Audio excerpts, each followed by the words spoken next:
رومیوں کو اسلام اور اہل اسلام کی ترقی قطعاً گوارا نہیں تھی۔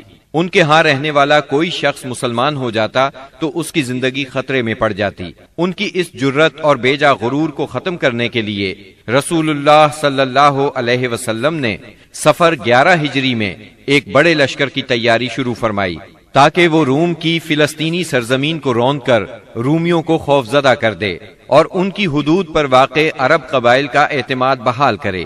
اس سلسلے میں رسول اللہ صلی اللہ علیہ وسلم نے 700 فوجیوں کا ایک لشکر تیار فرمایا۔ سیدنا اسامہ بن زید رضی اللہ عنہ کو لشکر کا سالار مقرر فرمایا۔ یہ آزاد کردہ غلام سیدنا زید رضی اللہ عنہ کے بیٹے تھے۔ 28 صفر 11 ہجری کو بیماری کی حالت میں آپ نے سیدنا اسامہ رضی اللہ عنہ کا جھنڈا اپنے دست مبارک سے درست فرمایا۔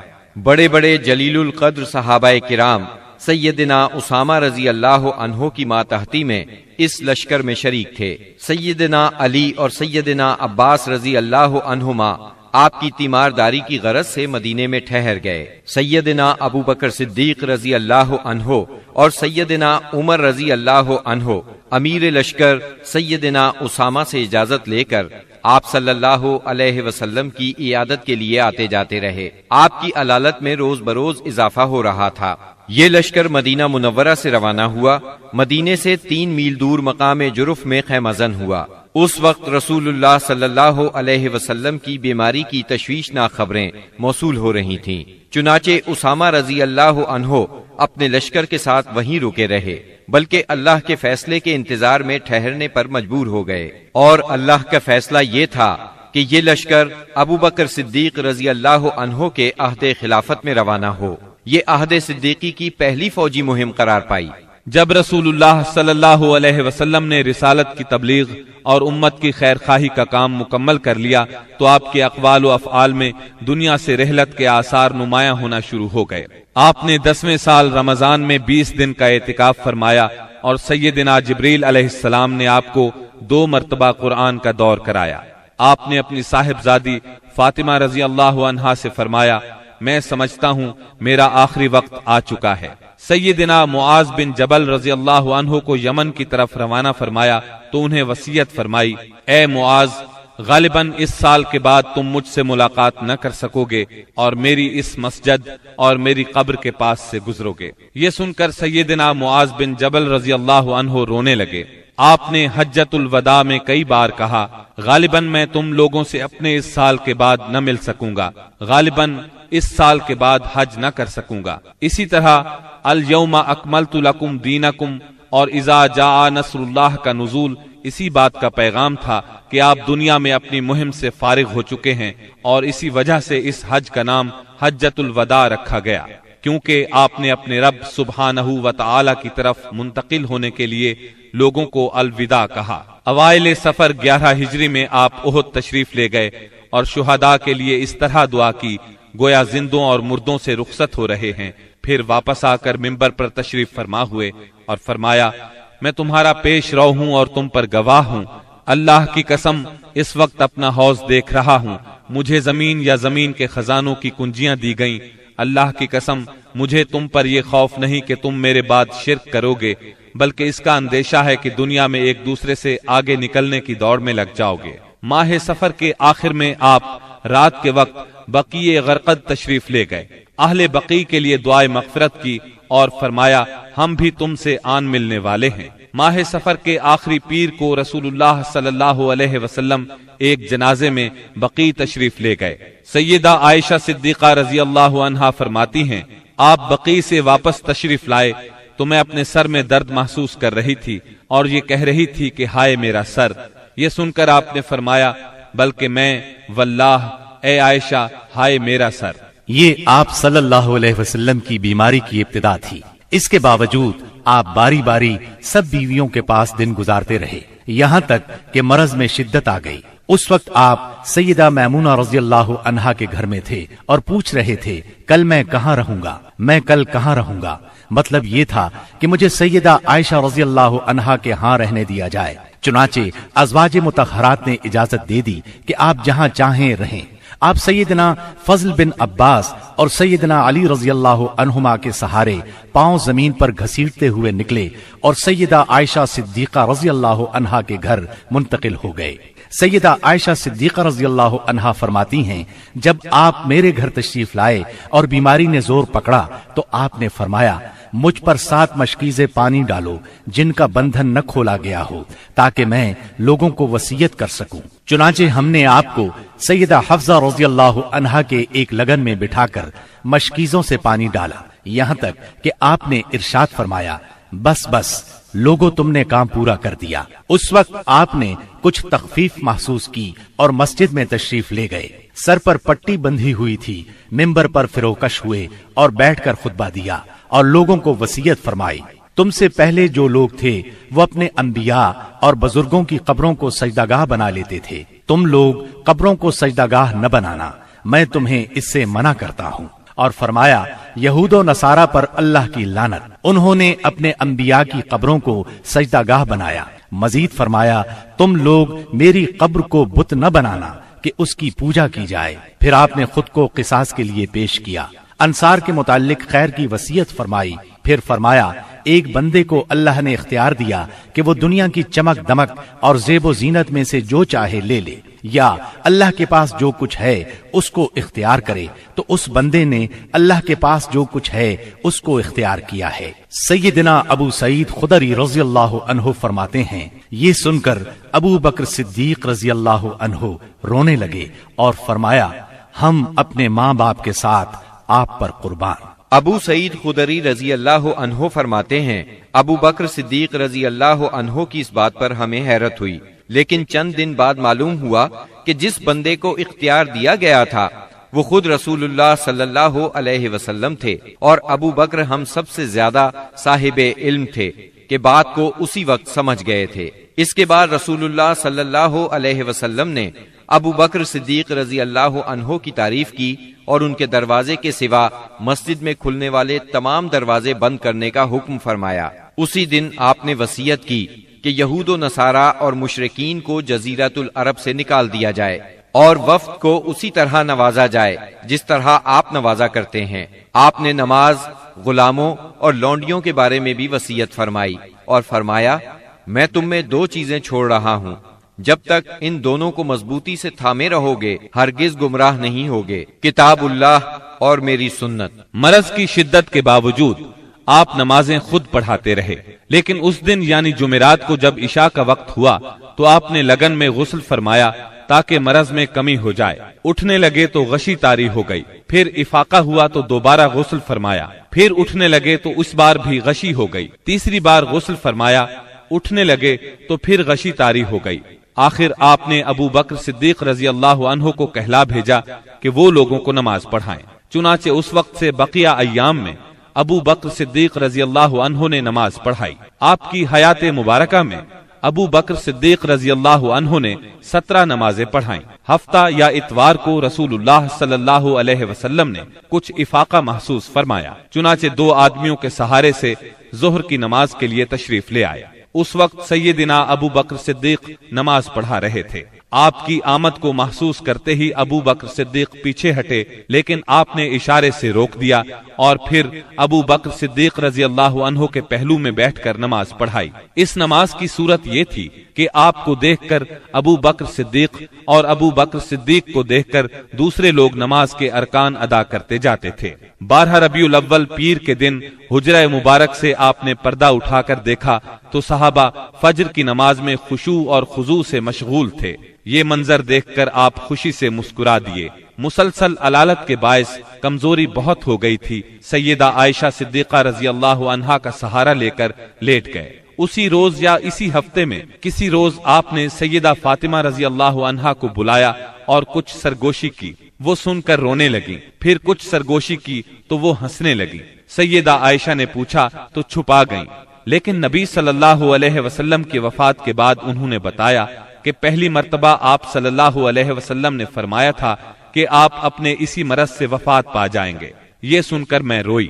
پھر آپ نے فرمایا کہ آپ کے اہل و عیال میں سب سے پہلے میں آپ سے ملوں گی، اس لیے میں ہنسی تھی، اور آپ نے انہیں یہ بشارت بھی دی تھی کہ آپ ساری خواتین جنت کی سردار ہیں۔ دن جیسے جیسے چڑھ رہا تھا آپ پر بار بار غشی طاری ہو رہی تھی۔ سیدہ فاطمہ رضی اللہ عنہا یہ دیکھ کر بولی، ہائے میرے باپ کی بے چینی۔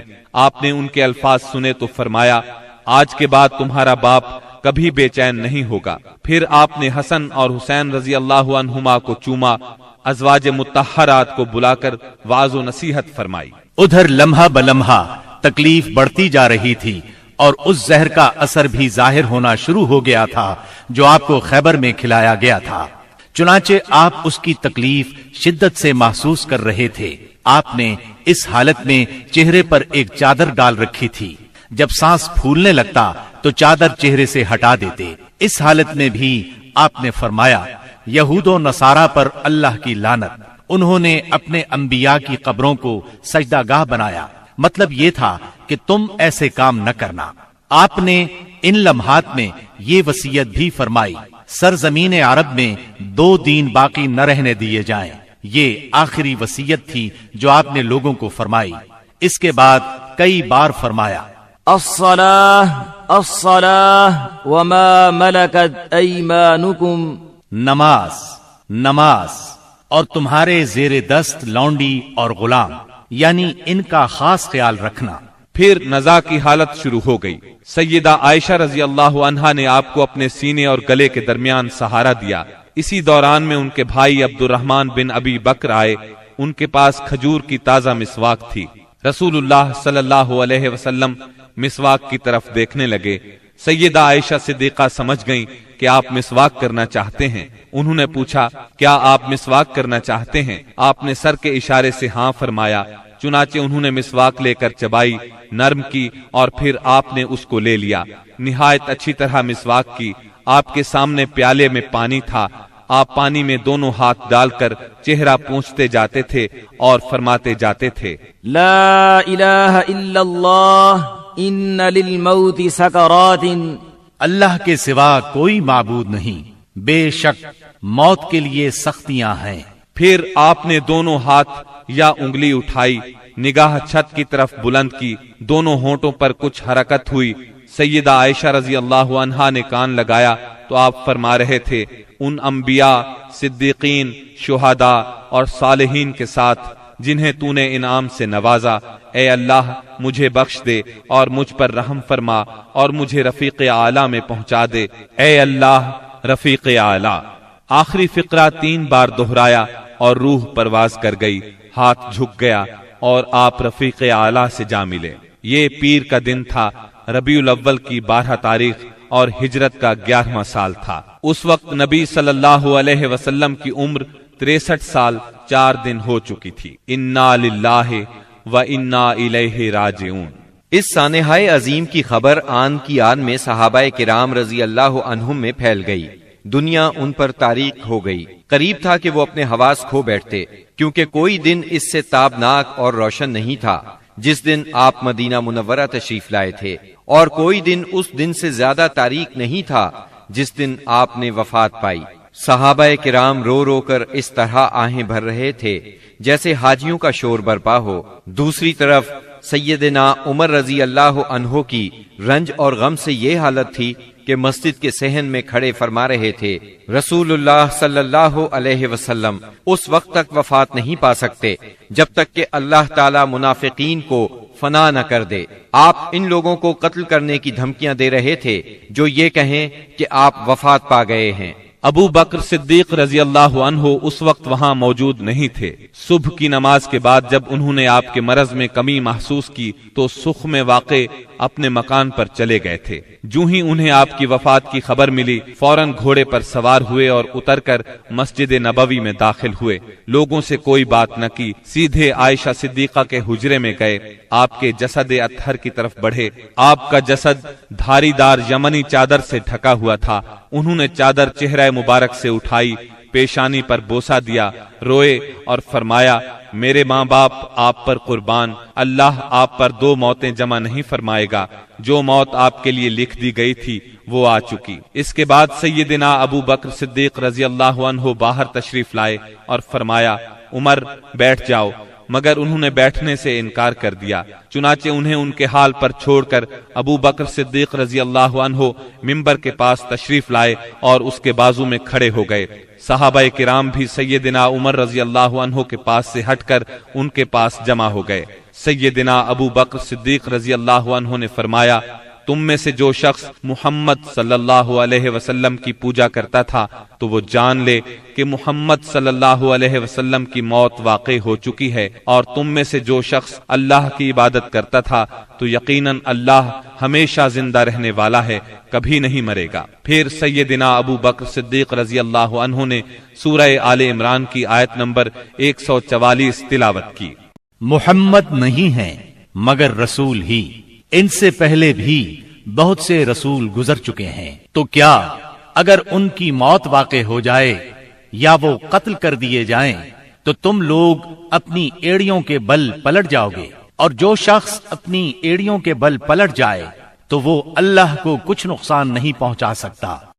سیدنا ابن عباس رضی اللہ عنہ ارشاد فرماتے ہیں، اللہ کی قسم ایسا لگتا تھا کہ لوگوں نے اس سے پہلے جانا ہی نہیں تھا کہ اللہ نے یہ آیت نازل فرمائی ہے۔ یہاں تک کہ ابو بکر صدیق رضی اللہ عنہ نے اس آیت کی تلاوت کی تو سارے لوگوں نے ان سے یہ آیت اخذ کی، اور تب ایسا محسوس ہوا کہ ہر کوئی اس آیت کی تلاوت کر رہا ہے۔ خود سیدنا عمر رضی اللہ عنہ کا ارشاد ہے، اللہ کی قسم میں نے جو ہی سیدنا ابو بکر صدیق رضی اللہ عنہ کو یہ آیت تلاوت کرتے سنا تو جان گیا کہ یہ حق ہے، پس میں ٹوٹ کر رہ گیا، یہاں تک کہ میرے پاؤں مجھے اٹھا ہی نہیں رہے تھے، اور میں زمین کی طرف لڑھک گیا، اور میں نے جان لیا کہ واقعی نبی اکرم صلی اللہ علیہ وسلم کی وفات ہو چکی ہے۔ اس آیت کا سننا تھا کہ صحابہ کرام کی آنکھیں کھل گئیں، اور ایسا معلوم ہوا کہ یہ آیت آج ہی اتری ہے۔ ہر صحابی کی زبان پر یہی آیت تھی، اسی کا چرچا تھا۔ نبی کریم صلی اللہ علیہ وسلم کی تجہیز و تکفین کا کام منگل کو شروع ہوا۔ سیدنا فضل بن عباس، سیدنا علی المرتضی اور سیدنا اسامہ بن زید رضی اللہ عنہم نے غسل دیا۔ سیدنا عباس رضی اللہ عنہ بھی موجود تھے۔ سیدہ عائشہ صدیقہ رضی اللہ عنہا کے حجرے میں آپ نے وفات پائی، وہیں آپ کو دفن کیا گیا۔ یہ حجرہ آج تک روضہ نبوی کے نام سے موسوم ہے۔ اللهم صل على محمد وعلى آل محمد كما صليت على إبراهيم وعلى آل إبراهيم إنك حميد مجيد۔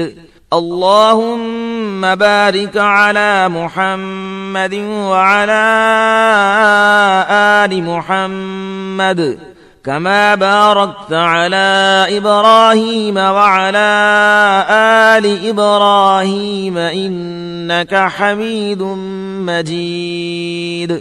اب ذرا سرکار دو عالم صلی اللہ علیہ وسلم کے حلیہ مبارک کا بیان ہو جائے۔ سیدہ ام معبد رضی اللہ عنہا نے رسول اللہ صلی اللہ علیہ وسلم کا جو حلیہ مبارک بیان فرمایا ہے، الرحیق المختوم کے مؤلف نے اس کو اپنے الفاظ میں کچھ اس طرح بیان کیا ہے: چمکتا دمکتا رنگ، تابناک چہرہ، خوبصورت ساخت، جمال جہاں تاب کے ساتھ ڈھلا ہوا پیکر، سرمگی آنکھیں، دراز پلکیں، بھاری آواز، چمکدار لمبی گردن، گھنی داڑھی، باریک اور باہم پیوستہ ابرو، خاموشی کی حالت میں باوقار، گفتگو کریں تو منہ سے پھول جھڑیں، دور و نزدیک سے دیکھنے میں سب سے زیادہ تابناک اور پرجمال، خوبصورت، شیریں ادا، گفتگو چاشنی لیے ہوئے، بات واضح اور دو ٹوک، انداز ایسا کہ لڑی سے جیسے موتی جھڑیں، درمیانے سے قدرے نکلتا ہوا انتہائی جاذب نظر قد، جیسے دو شاخوں کے درمیان ایک انتہائی تر و تازہ شاخ،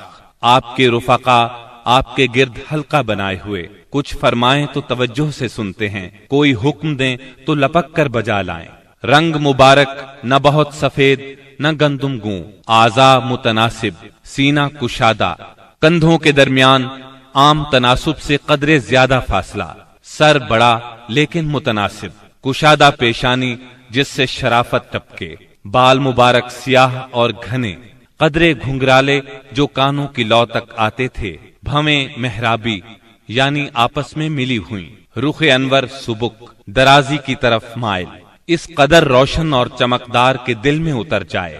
بڑی بڑی سیاہ آنکھیں، لمبی پلکیں، خوبصورت ابھری ہوئی ستواں ناک، دانت کشادہ، چمکدار، موتیوں کی مانند، جلد صاف، نرم اور ریشم سے زیادہ ملائم، چہرہ انور پر غور و فکر کے آثار نمایاں۔